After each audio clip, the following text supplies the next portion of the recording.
It's time for NCW Life News on the NCW Life channel. The latest from around the Wenatchee Valley and North Central Washington with Steve Hare, Cody Johnson, and sports with Eric Granstrom. Good evening and welcome to NCW Life News.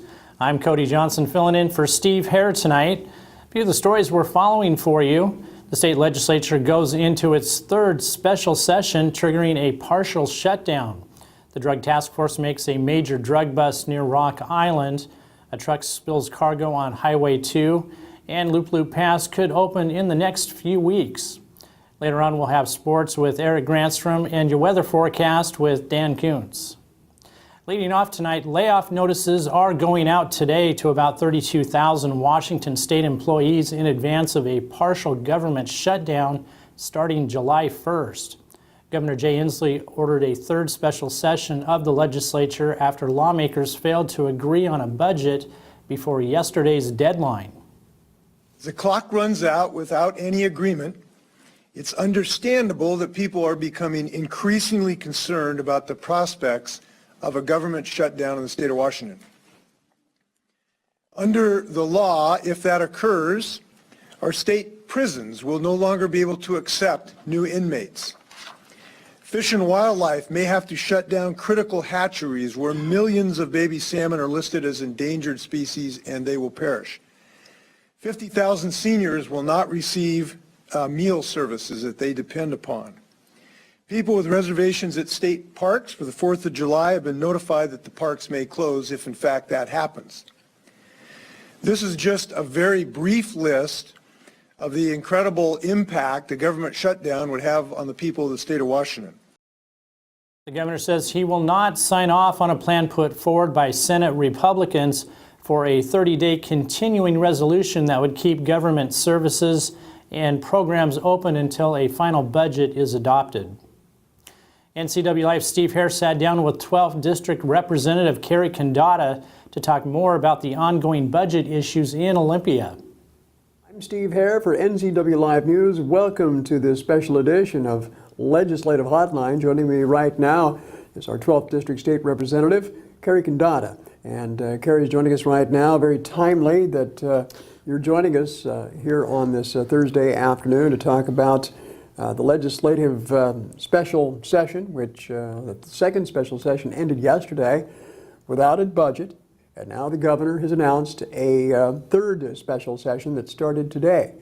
And he's kind of laid down the gauntlet to the lawmakers, saying that if you can't get something done in 9 days, we're going to shut government down on July 1st and the state's going to run amok. So what's going on? What's happening? Well, a little deja vu. We went through this before 2 years ago, and frankly, we got through it. And I'm going to say we're going to get through it again. I expect that we're going to have a breakthrough on the education plan probably sometime in the next day or so. They're very close to solving that issue. And once that issue is solved, I think the budget will fall into place for the most part. There's still an argument over some new revenue, whether there's going to be new revenue or not. And that's really the sticking point. But I think we'll get through that. And I think we will get this done. Now, we've been told we're going to go back Monday and be there until the 4th of July. Now, what that means is we've got to get the budget done by Friday night, the 30th at midnight. But all the trailing bills and the Hearst decision and the capital budget and all the other things can wait. So the fact is we have enough time to do it if there's an agreement by about Tuesday on the budget. If we get the education agreement today or tomorrow, I think we can get that done. Nobody wants to shut anything down. I mean, that's been talked about. I was over at Olympia a few days ago, talked to the Democrat leadership and the Republican leadership. Nobody wants to shut anything down. It's just been a long, hard slog because this education piece is a big deal. We're going to live with it for the next 20 years. Well, there's another option to closing government down, and that would be to pass a continuing resolution, at least to get you through maybe the next 30 days. But the governor seems really committed against that. Well, and I don't blame him. If you look at places like Chicago, well, Illinois is a great state that's having tremendous financial problems right now. They've been on continuing resolutions for 2.5 years. I think that starts a process that we just don't want to start. It can be done in an emergency. I think we would do it. He didn't let off the idea of a few days if we're there. If we have an agreement and it just takes a few days to process it, that's a different story. But extending it another 30 days, no. I rarely agree with the governor, but in this case, I think he put his foot down. I think he needed to. We've been ready since the end of the first original session. We had everything done, all the votes. I want to make this clear to folks. The Republican caucus in the Senate and the House were ready to go at day 103, 2 days before the end of the regular session. And we could not get our colleagues on the other side of the aisle to vote for their own package. That's what stalled everything. They would not vote for their own budget. If you can't do that, you can't put it on the table. And that's been the hang-up. So now the question is, do they have the votes to move what they want to move? And that's what we'll find out Monday, Tuesday, Wednesday while we're there. We're going in Monday morning, it sounds like, and we'll be there as long as it takes to get the job done. But if this education thing comes through, and frankly, I like what I'm seeing, when I'm hearing about the education package, it could be very good. How's the deal with this levy lid? That's the biggest negotiation right now is the local levies. Where's that number going to fall? You know, we can't leave it at 24% and bring more money in from the state. We have to lower that number, and I think that's the final negotiation is where that number is going to fall. And from what I'm hearing, it could get done. Taking 1351 off the table, the initiative that is hanging over our head that creates a budget situation every year because we have to set it aside. I think that's going to come off the table. So there's all the elements that, ironically, the Republican caucus put forward seem to be coming through. We'll see when it's done. But it looks good. And it's been a long process, but I'll tell you, this might be a great product. What the pieces I'm seeing, if it comes out like I think, and if we can hold this budget with minimal new taxes, I mean very minimal, then we have a sustainable budget. And I think we're okay. But boy, it's going to be a tense 5 days. It will be, and certainly the timing isn't good. July 1st, of course. A lot of people are going to be out vacationing, and if the parks are closed and you have 32,000 employees laid off, it doesn't paint a very pretty picture. Well, that's why I don't think it's going to happen. I think that cooler heads will prevail. It's been a long pull, but we're so close. And again, I have talked to both sides, people at the top of both sides that have said we're not going to let this happen. The fact that it got this far is a shame. I mean, we should have done this a month ago, 2 months ago. Heck, we could have finished it in the regular session. But it is what it is. The key now is to finish it, and we're going to go over and do the best job we can to do so. Representative Carrie Condata joining us here on our special edition of the Legislative Hotline. Anything you'd like to share before we let you go? Well, I just want to tell folks thanks for hanging in there. We've had a lot of emails, both sides, some being very upset, some saying hang in there and keep working. I can tell you this process, is convoluted as it gets sometimes, still works. It's still a good way to do things. And frankly, when in the end we seem to get a very, very good product regardless of how long it takes. I hope that's the case. We'll find out next week and we'll be back to talk to you. And of course, we'll be talking to Carrie and keeping constant monitor on what's happening in Olympia. I'm Steve Hare, NCW Life News. Coming up next, the Drug Task Force makes a major drug bust near Rock Island. A truck spills cargo onto Highway 2, and Loop Loop Pass could open in the next few weeks.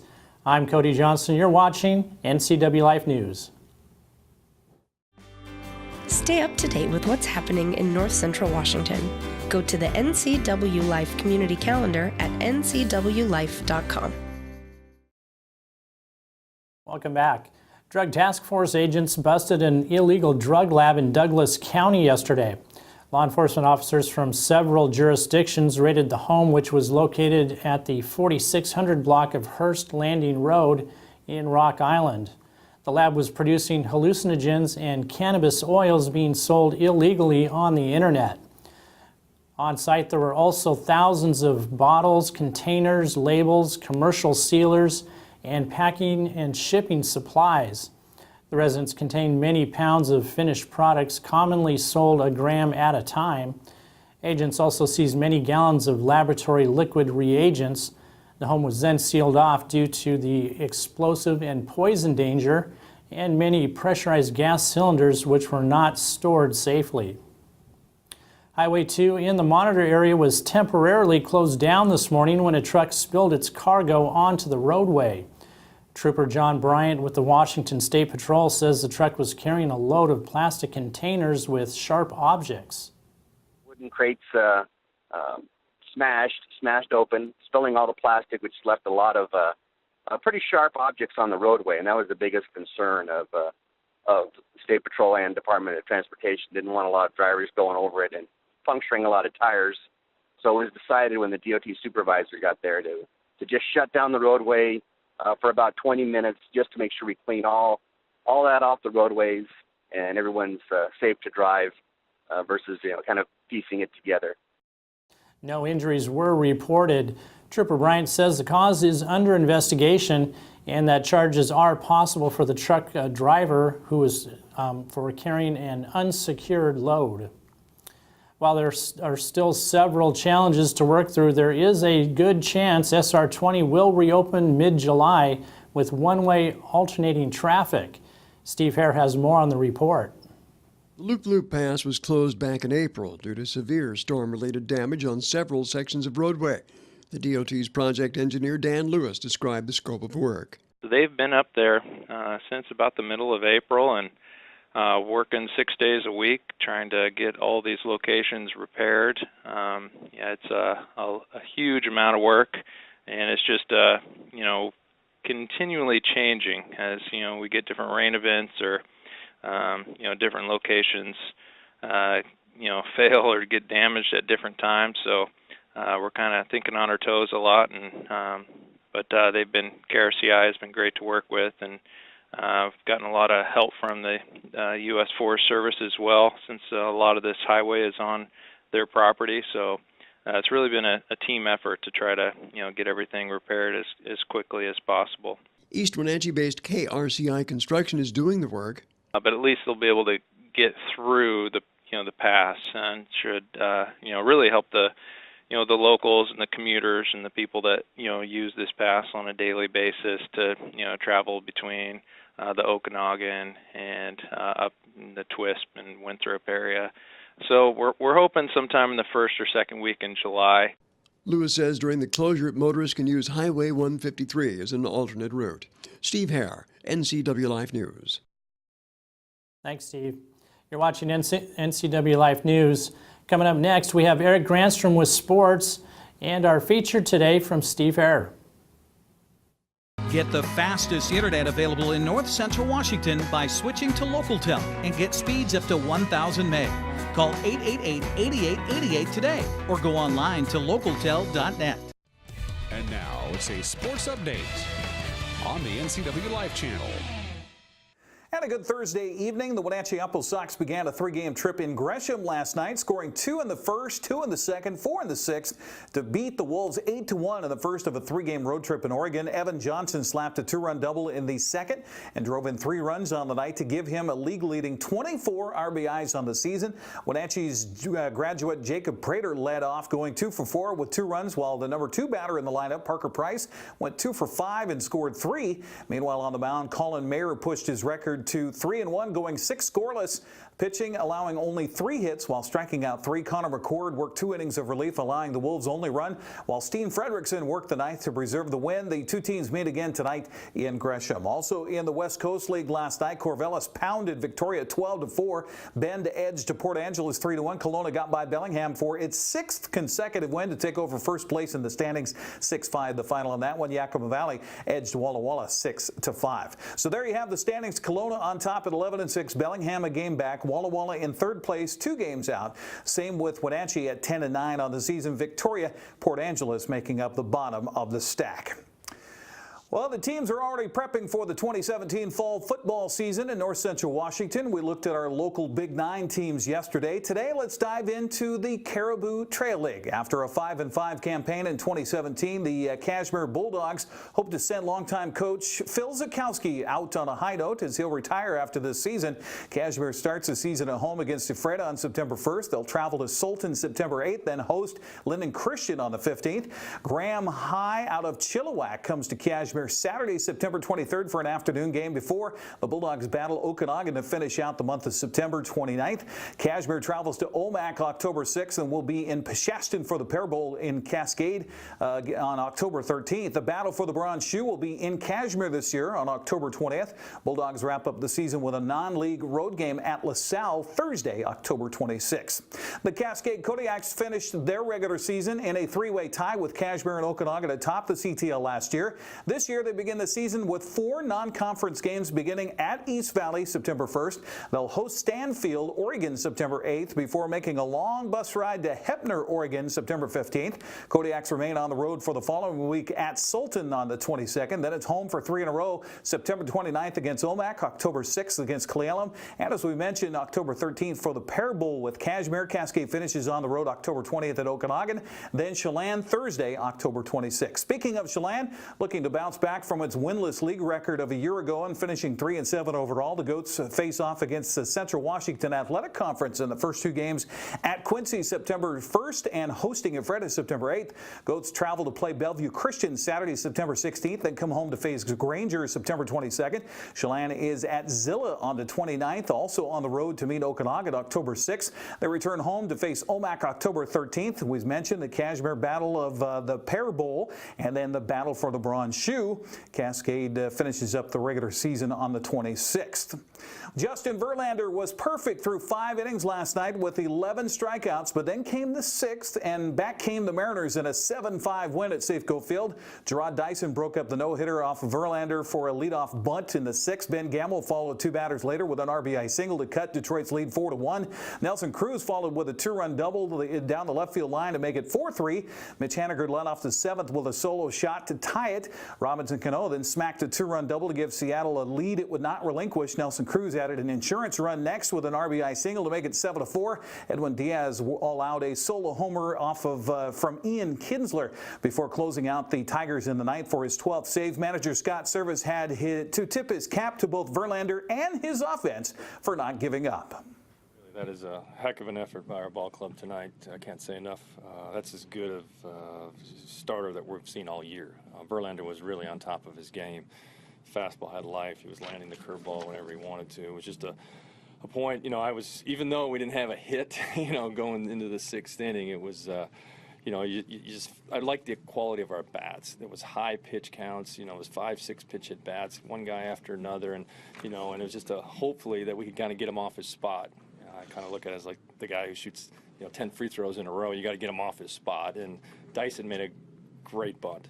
And once that got going, it gave our energy, dug out a little energy. And, the at-bats continued, and, we got a few pitches to hit. But everybody really, chipping in offensively tonight. And, with getting everybody back, kind of look at what our original lineup was supposed to look at here, leaving spring training. It was awesome effort offensively. And yeah, the Mariners kind of fun to watch right now. Seattle goes for the sweep and 5th win in a row tonight, trying to get above that 500 mark. They'll take on Detroit. Andrew Moore making his major league debut for the Mariners against Detroit's Daniel Norris. First pitch at 7:10. Also in the American League last night, really quickly, it was the Yankees downing the Angels 8-4. Toronto over Texas 7-5. Houston got by Oakland in the final. With sports on the NCW Life Channel, I'm Eric Granstrom. Cody, back to you. Thanks, Eric. NCW Life News Director Steve Hare has our feature tonight on the longest day event at the Blossom Creek Senior Lifestyle Community. Well, Walt the Wolf joined the fun yesterday for Blossom Creek Senior Lifestyle Community's hosted Longest Day event. Now, the fundraiser included games, a bake sale, music, face painting, emergency services, displays. The name of the event describes a day in the life of a caregiver who provides aid for those suffering from dementia or Alzheimer's. Wednesday's event is an observation of Alzheimer and Brain Awareness Month. Organizers of the nationwide event set a fundraising goal of $50,000 for medical research, and from all appearances, the local Blossom Creek event was successful. It was very well attended, although windy. It didn't dampen the spirits of those who attended. Even Elbow the Clown showed up. I'm Steve Hare, NCW Life News. We'll be back in just a moment with a recap of today's stories. And Dan Kuntz has your weather forecast for North Central Washington. Stay up to date with what's happening in North Central Washington. Go to the NCW Life community calendar at ncwlife.com. Welcome back.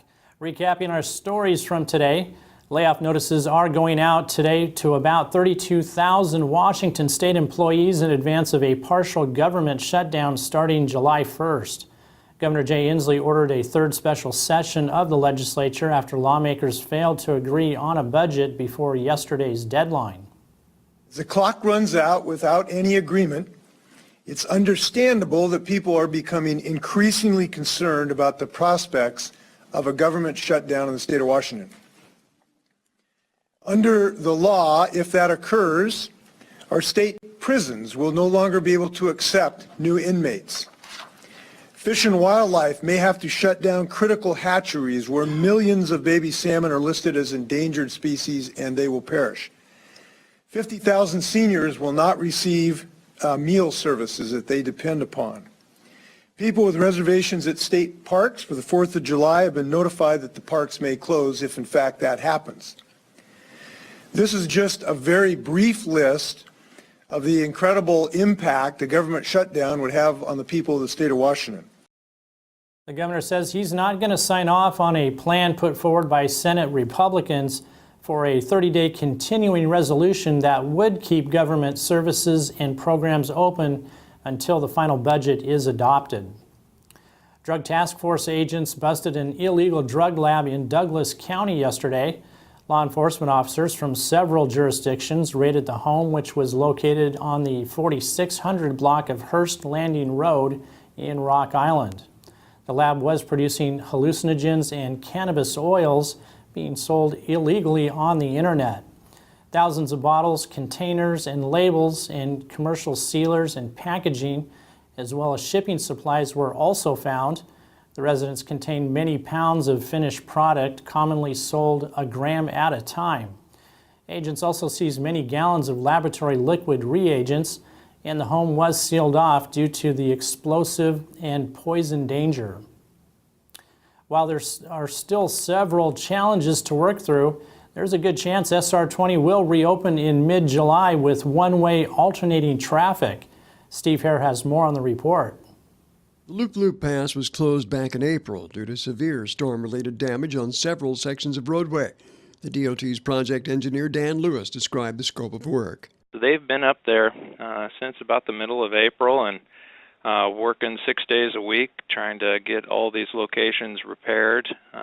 It's a huge amount of work, and it's just continually changing as we get different rain events or different locations fail or get damaged at different times. So we're kind of thinking on our toes a lot, and but KRCI has been great to work with, and I've gotten a lot of help from the U.S. Forest Service as well, since a lot of this highway is on their property. So it's really been a team effort to try to get everything repaired as quickly as possible. East Wenatchee-based KRCI Construction is doing the work. But at least they'll be able to get through the pass, and should really help the locals and the commuters and the people that use this pass on a daily basis to travel between the Okanagan and up in the Twisp and Winthrop area. So we're hoping sometime in the first or second week in July. Lewis says during the closure, motorists can use Highway 153 as an alternate route. Steve Hare, NCW Life News. And now Dan Kuntz has a great weather forecast for you for north central Washington. Get ready for warm weather, followed by hot weather, followed by warm weather. Afternoon highs on Saturday will likely reach the lower 90s, and highs in the mid-90s will arrive Sunday and Monday before a return to cooler, more average temperatures by the middle of next week. For tonight, clear skies, lows in the mid-50s. Sunshine, and lots of it expected through at least Thursday of next week, with breezy conditions possible Tuesday and Wednesday. We are under the influence of high pressure. And that's your forecast on the NCW Life channel. That's going to do it for our newscast tonight. For more on these stories and other news from around north central Washington, you can find us on Facebook or visit our website at ncwlife.com. And remember, if you see news happening out there, we'd like to hear from you. You can send us an email at news@ncwlife.com or give us a call at 888-6295. I'm Cody Johnson. Have a good night. This has been NCW Life News on the NCW Life channel. For more news, log on to ncwlife.com. Like us on Facebook and follow NCW Life channel on Twitter. Get the fastest internet available in North Central Washington by switching to LocalTel and get speeds up to 1,000 meg. Call 888-8888 today or go online to localtel.net.